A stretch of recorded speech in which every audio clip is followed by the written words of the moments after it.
পুনৰ ডবকাবাসী ৰাইজৰ বাবে আনন্দৰ খবৰ। ডবকাত আহি আছে অসমৰ জনপ্ৰিয় কণ্ঠশিল্পী ভিগু কাশ্যপ। অটমালাময় গান্ধীনগৰৰ তুমি মাজনী ডবকা চহৰৰ আহি আছে ভিগু কাশ্যপ আৰু চয়নিকা। ২০ তাৰিখে আয়োজন কৰা হৈছে সাংস্কৃতিক সন্ধিয়াৰ। ইয়াতকৈ ভাল খবৰটি হৈছে ক্ৰীড়া মন্ত্ৰী নন্দিতা গাৰ্লুছা।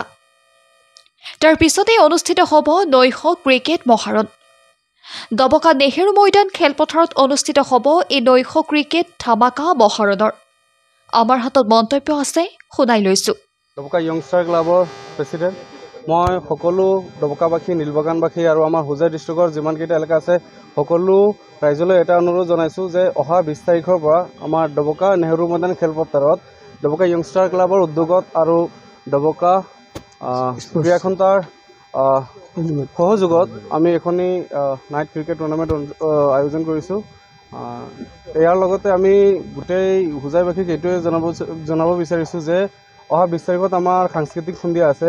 গতিকে সমূহ দৰ্শক তথা আমাৰ যিমান অতিথি আছে তথা খেলুৱৈসকললৈ এইটোৱে অনুৰোধ যে আপোনালোকে ৬টা বজাৰ আগতে আমাৰ ডবকা নেহেৰু ময়দান খেলপথাৰত আহি পেলাই অনুষ্ঠিত হ'ব। আৰু যিহেতু সেইদিনা আমাৰ সাংস্কৃতিক সন্ধিয়া আছে, তাতে আমাৰ লগত যোগদান কৰিব আমাৰ সকলোৰে পৰিচিত ভিগু কাশ্যপ। অটৱালা মই গান্ধীনগৰৰ গানটো হয়তো আপোনালোকে সকলোৱে শুনি পাইছে। এই আমাৰ গায়কজন আহিব, লগতে আহিব তেখেতৰ লগতে আহিব চয়নিকা মেডাম। গতিকে সকলো ৰাইজলৈ এটাই অনুৰোধ যে আপোনালোকে য'তেই নাথাকক কিয় ৬টা বজাত আমাৰ খেলপথাৰত আহি পেলাই উপস্থিত হ'ব। লগতে আমি আপোনালোকক এইটোৱে জনাব বিচাৰিছোঁ যে কোনোবা যদি পাৰ্টীয়ে যদি কয় যে জইন কৰিব, কোনোবা দলে যদি জইন কৰিব, অলৰেডি আমাৰ জইনিঙৰ কাৰণে নাম্বাৰ দিয়া আছে। আপোনালোক সকলোকে মই দেখুৱাব বিচাৰিছোঁ যে 7638880321 এইটো হ'ল আমাৰ ক্ৰিকেট ছেক্ৰেটাৰী গোলাপ হুছেইন। লগতে আৰু এটা নাম্বাৰ মুকলি কৰি দিয়া হৈছে, নাম্বাৰটো হ'ল আপোনাৰ 7002683978 এইটো হ'ল আমাৰ মাৰুফ। গতিকে সকলো দৰ্শকলৈ আৰু যিমান আমাৰ হোজাই ডিষ্ট্ৰিক্টৰ টীম আছে সকলোৰে এটাই অনুৰোধ যে আপোনালোকে পলম নকৰিব, য'তে নাথাকক কিয়। আৰু যদি টীম যদি দিম বুলি ভাবি আছে তেতিয়াহ'লে এইটো নম্বৰত যোগাযোগ কৰক, সেই বুলি আশা থাকিলে।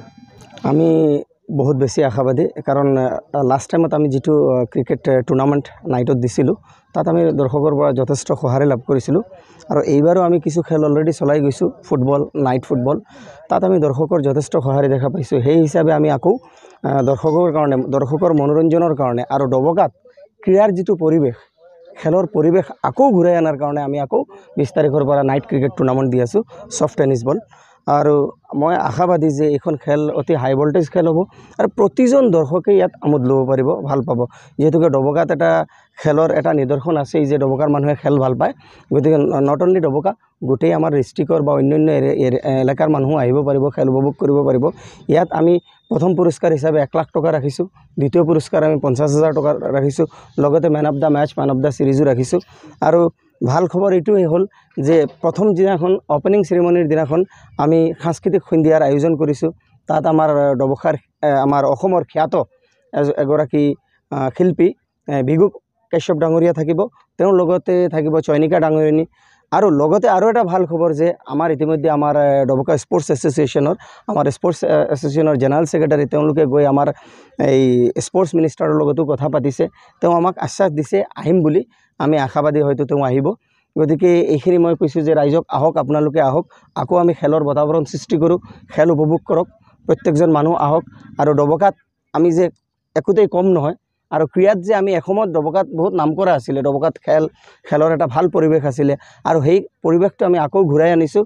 গতিকে আমি প্ৰত্যেকজন দৰ্শকৰ পৰা কিন্তু আমি সঁহাৰি পাম বুলি আশা কৰিছোঁ, আৰু প্ৰত্যেকজন দৰ্শকৰ আমি তেওঁলোকৰ সহায় সহযোগিতা কামনা কৰিছোঁ।